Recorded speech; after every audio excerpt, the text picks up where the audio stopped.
Será que a solução para esse seu cansaço, essa sua fadiga mental, esse estresse que você sente quando trabalha, quando estuda, seria na verdade estudar por menos tempo, trabalhar por menos tempo? Tá? Eu vou apresentar aqui um conceito, caso você ainda não esteja familiarizado, que é o conceito da síndrome do burnout. Então, a CID-11, né, que é a classificação internacional de doenças ali pela OMS, ela define a síndrome do burnout como um quadro de estresse crônico no trabalho, ou seja, é uma condição mais relacionada ali à parte ocupacional, tá? Que não foi tratada de maneira adequada. Então, quando a gente analisa isso, a gente quebra em partes, né? A gente entende que é uma situação de estresse crônico. O que isso significa, né? O estresse na nossa vida, ele não é necessariamente uma coisa ruim, tá? O estresse é necessário para que você consiga, né, progredir, evoluir no seu trabalho, você consiga aprender coisas novas, você consiga ficar mais forte, né? Quando você vai na academia, você produz ali um estresse no seu corpo e obriga ele a gerar uma adaptação em cima daquele estresse junto com o descanso adequado que você fornece a ele e, obviamente, algum substrato ali, um aporte nutricional, né? Então você consegue deixar o seu corpo mais forte. Mas o estresse foi fundamental para isso. E a mesma coisa é um momento de estudo, um momento de trabalho. É uma parte ali que é chata, né, que gera esse estresse, gera esse desconforto na gente, mas também é fundamental para deixar a gente mais inteligente, para que a gente consiga a nossa fonte de renda ali no trabalho. Então o estresse ele não é de todo ruim na nossa vida. Ele é essencial, mas a grande sacada aqui é a gente saber como lidar com o estresse, né?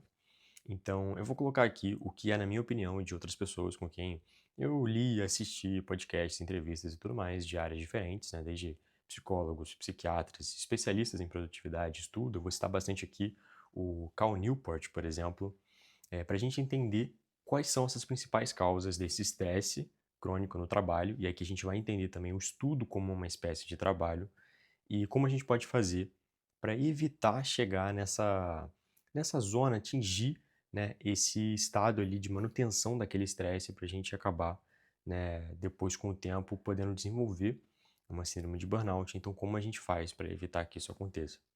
Então, vamos lá. A primeira coisa que eu percebo e que eu aprendi muito, né, estudando ao longo desses anos sobre essa questão de produtividade, de estudo e burnout, é que não é só sobre a quantidade de horas em si que você estuda, mas é muito também de como está todo o seu estado geral fisiológico. Esse é o primeiro ponto, tá? O estado geral fisiológico que vai permitir com que você tenha uma recuperação adequada. Então vamos supor que você quer estudar 10 horas por dia, 12 horas por dia, você quer acordar mais cedo para começar a estudar. Isso é uma boa estratégia? É, excelente estratégia, mas se você souber lidar todo o resto da sua rotina, todo o resto do seu dia, todo o resto da sua preparação ali fisiológica para isso. Se você ficar pulando suas refeições, acordar mais cedo, mas sem dormir mais cedo, não se preocupar com a qualidade do seu sono, sempre que você for descansar, você pega seu celular, você pega uma rede social, fica hiperestimulado no momento em que você deveria estar descansando, né? Então, os momentos de pausa ali no seu estudo, você cata ali o Instagram e abre e fica, né, se hiperestimulando com Reels, com TikTok. Na hora que você deita para dormir, ao invés de você de fato ficar ali, né, no escuro, deitado na cama, produzindo melatonina, né, que é fundamental você ter uma escuridão ali no ambiente para você conseguir ter uma produção eficiente de melatonina que vai regular o seu ciclo circadiano para o seu corpo entender que é de noite, entender que o dia é dia, entender que a noite é noite. O seu corpo utiliza muito a entrada de luz nos olhos para isso. E aí o que que a gente faz? Quando está de noite, a gente pega o celular e joga a luz nos nossos olhos. Então o nosso corpo não sabe que é a noite e você não consegue nem dormir rápido quando deita na cama e também não consegue dormir com a profundidade adequada, não consegue atingir aquelas fases ali de maneira eficiente, né? Sono não REM 3, que é o sono profundo, e o sono REM. Então você não tem um descanso reparador, você não coloca algumas pausas ali de silêncio, né? Pode ser de meditação, pode ser ali daquele NSDR, né? O Yoga Nidra, que o Andrew Huberman popularizou aí também nos últimos anos. Mas você não coloca esses pontos ali de descanso no seu dia. Você não se preocupa, né, com a sua alimentação, com o seu sono. A chance de você ter um burnout são muito maiores. Porque na vida, é tudo uma questão aqui de uma balança, né? É tudo uma balança. O quanto você dá de estímulo, de estresse e o quanto você regenera. No final das contas, é isso, né? Se você está o tempo inteiro, você vai, trabalha muitas horas, você tem muita dificuldade no seu trabalho, que é o ponto que a gente vai entrar em seguida, né? O segundo ponto, né? Você tem uma demanda ali de horas muito grande. E do outro lado aqui você tem um descanso também ruim, uma alimentação ruim, não faz exercício físico, né? Não muda, sei lá, de ambiente, por exemplo, fica sempre ali naquele, né? Você, por exemplo, trabalha de home office, isso é uma coisa muito, realmente muito relevante também que eu vi quando eu tô Cal Newport, que as pessoas estão cada vez mais trabalhando de uma certa forma com mais conforto.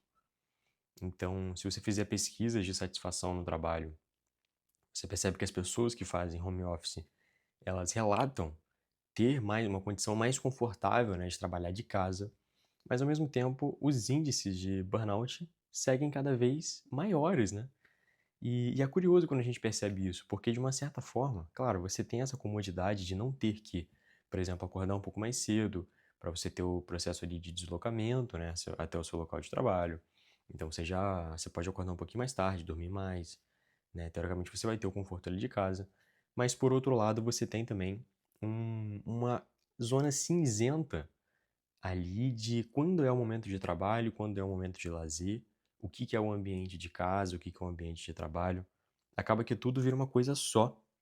Então você não tem mais aquela delimitação de, tá, quando eu chegar aqui, às 9 horas da manhã, eu vou trabalhar. Quando eu sair daqui, 5 horas da tarde, e chegar em casa, acabou o meu trabalho, né? Que é aquele eterno conflito do empreendedor, né? Que trabalha praticamente ali 24 horas por dia, né? Então, a pessoa que tem geralmente essa associação com o ambiente de trabalho, com o horário de trabalho, né, quando ela chega num home office, por exemplo, você acaba entrando nessa zona cinzenta. Por isso pode ser muito interessante para quem trabalha de home office também colocar horários específicos, né? Locais específicos, também se for possível. De repente, eu, por exemplo, só estudo aqui na sala, no meu quarto. Quarto, assim, eu tento evitar passar o meu dia, né, no quarto, principalmente deitado na cama, né? É algo que você acaba condicionando ali o seu cérebro. Se você todo dia deita 9 horas da noite na cama, já com pressão do sono regulada, já com ciclo circadiano regulado, deita e dorme, você está ensinando isso para o seu corpo, né? O seu corpo vai se habituando, tudo que você faz de maneira repetida, o seu corpo se habitua, reduz o gasto energético para aquela tarefa, e você vai mantendo justamente aquele hábito de uma maneira rotineira, né? Você não precisa nem ter muita volição, você não precisa pensar muito sobre aquilo, igual você escova o dente toda noite, né? Agora, se você tá no mesmo ambiente, dormindo, em horários diferentes, né? Às vezes você trabalha naquele mesmo horário, naquele mesmo lugar. O que que você está ensinando para o seu cérebro? Que pode ser que você deite lá 9h30 da noite com o seu notebook, com o seu celular, e não seja para dormir, seja para trabalhar, seja para ligar o alerta e o foco, né? Então, como você concilia essas duas coisas? Como você concilia ter um foco atencional e dormir, sono? São coisas quase que opostas fisiologicamente para o seu cérebro, né? Então, como que você consegue condicionar o seu cérebro a gerar uma rotina de um hábito de você deitar na cama e dormir rápido? Se você deita na cama e pega o celular, como você consegue? E aí sabe o que acontece? Você deita na cama e fica, ó, um tempão para conseguir dormir. Justamente. E quando você acorda cansado, né? Então, tente separar, tente deixar bem delimitado. Quando eu deitar na cama, eu não vou levar o meu celular. E se você for levar o celular, porque eu sei que é muito difícil hoje em dia, a gente tem essa dificuldade, eu tenho muito essa dificuldade de não levar o celular para a cama. Tente pelo menos não fazer nada relacionado ao trabalho, né? Ou então relacionado ao estudo, tá? E aqui que entra um outro ponto legal. Não é o outro ponto que eu vou citar, mas entra um outro ponto legal que é ter hobbies, né? Tem algum hobby, alguma coisa que você gosta. João, meu hobby é jogar videogame. Tem outro hobby. Sacanagem, mas tem algum hobby assim que seja menos hiperestimulante, né? Não tem o hobby de ficar no Instagram. Aí não, mas sabe, alguma coisa que você se interessa, mesmo que seja para você consumir algum conteúdo, pelo menos use aqui o YouTube, né? Use mais o YouTube do que o Instagram. João, você está falando isso para as pessoas te assistirem. Não, meu Instagram é maior, muito maior do que o meu YouTube. Mas eu não gosto do Instagram, eu gosto do YouTube, porque no YouTube você tem. As pessoas não brigam tanto pela sua atenção e te entregam conteúdo de valor denso, né? É um conteúdo Você vê aqui que a gente já tem quase 10 minutos aqui de vídeo. No Instagram as pessoas brigam pela sua atenção. É por isso que você fica hiper focado naquilo. Quando você tá no Instagram, você não fica disperso, você não fica, né, você tá aqui no Instagram, você, você aqui fica meio avoado, né? Ninguém chega pra mim e fala assim, pô, tô com dificuldade pra focar aqui no Instagram. Justamente porque o Instagram, as pessoas estão brigando pela sua atenção. Isso aqui é muito importante. As pessoas brigam pela atenção, mas é muito difícil entregar valor em postagens de 1 minuto e meio, que tem que ser hiperestimulante, né? Que as pessoas estão o tempo inteiro fazendo de tudo, só falta não, né? Que as pessoas fazem isso, né? Mostrar a bunda pra chamar a sua atenção. Não falta não, isso acontece também, né? Enquanto aqui no YouTube você consegue, né, ter um conteúdo mais denso, um conteúdo de valor, que a gente consegue, pô, conversar aqui sobre burnout, por exemplo, né? Então arrume algum hobby, alguma coisa que você pelo menos goste de assistir no YouTube.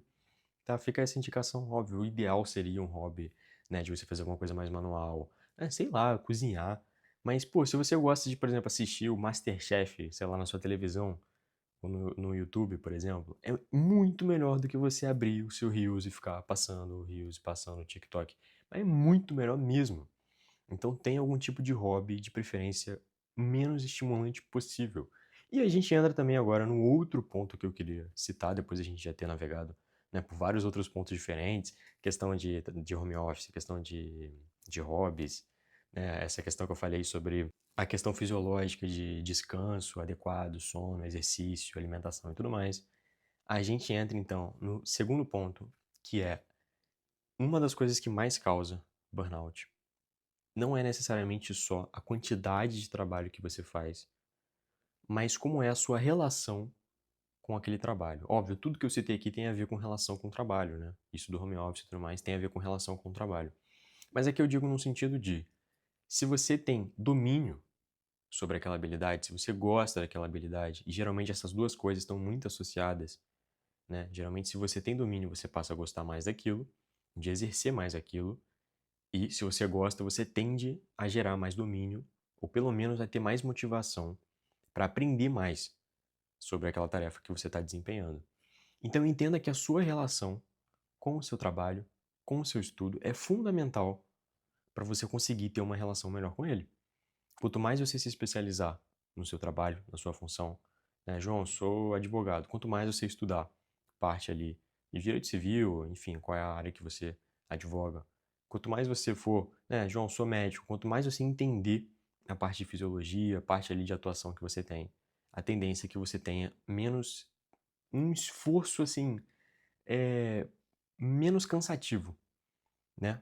Justamente pelo que eu falei, quando você tem mais domínio, você gosta mais, quando você gosta mais, você tem mais domínio. Quando você tem domínio e você gosta, você vai ter um esforço muito menor. É como se você pega uma pessoa, por exemplo, que gosta muito de jogar futebol, sei lá. Ela acabou de chegar do trabalho, ela tá cansada, ela tá morta ali de exaustão. Você fala pra ela assim, limpa a casa aqui inteira. Ela fala assim, nossa, tô muito cansado. E aí não é o cansaço propriamente dito ali, fisiológico. É um sentimento de cansaço, né? E aí essa mesma pessoa, você chega pra ela e fala assim, não, não precisa limpar a casa não, mas se você quiser, pô, a gente vai jogar bola ali, vai jogar futebol. A pessoa já, opa, já tá, né, já despertou na hora, né? Então, fisiologicamente, é o mesmo cansaço que ela estava sentindo, pode ser a mesma pressão do sono que ela gerou ao longo do dia, gastando ali o ATP dela, né? Aquela sinalização ali de adenosina. O mesmo cansaço fisiológico que ela tinha para limpar a casa e para jogar futebol existia, só que a motivação para realizar as duas tarefas era muito diferente. Porque para jogar futebol a pessoa gosta e às vezes é boa, né, naquilo, e para limpar a casa a pessoa não gosta e, enfim, pode ser boa, pode não ser boa, mas realmente a motivação ali para ela, né, jogar bola é muito maior. Então, por exemplo, se você é um estudante, né, uma pessoa que precisa passar em alguma prova, passar em algum concurso, isso é muito difícil para você. Uma das tarefas aqui que você pode colocar ali na sua vida e que eu posso te ensinar isso, posso te ajudar a isso, é você ficar muito bom em aprender, ficar muito bom em estudar. Porque se você coloca muito esforço em estudar alguma área nova, né, cara, desde matemática até, sei lá, igual eu citei, fisiologia, advocacia, se você consegue ter uma boa prática ali de estudo, de memorização de maneira eficiente, né, ao invés de estudar aquela matéria e depois esquecer tudo, pouco tempo depois, você conseguir de fato memorizar, você saber ali as principais ferramentas para você utilizar, por exemplo, revisão ativa, repetição espaçada, prática deliberada, você vai conseguir ter um domínio maior dessa tarefa, né, que eu coloquei aqui, por exemplo, o estudo do aprendizado, e você vai acabar tendo uma relação muito melhor com isso e vai reduzir muito a sua chance de ter um burnout por excesso de estudo. Então, se você estuda, por exemplo, para um vestibular ou para algum concurso que seja, né, independente da área que for, aprender a aprender e aprender a como estudar da maneira certa, ser um verdadeiro autodidata, tá?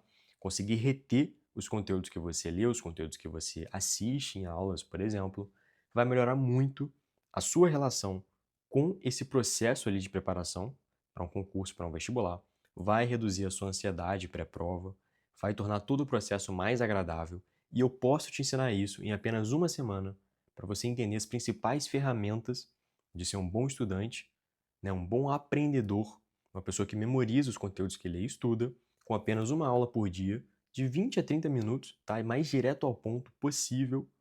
Então eu faço esse convite para você no link que está aqui na descrição, o meu mini curso de 7 dias, indo de um aluno que estuda de maneira passiva, que esquece tudo que lê, tudo que assiste, para um autodidata que tem uma capacidade de memorização, de aprendizado muito acima da média, para melhorar a sua relação com seus estudos e melhorar principalmente os seus resultados, tá? Então, te espero lá, link aqui na descrição. Valeu!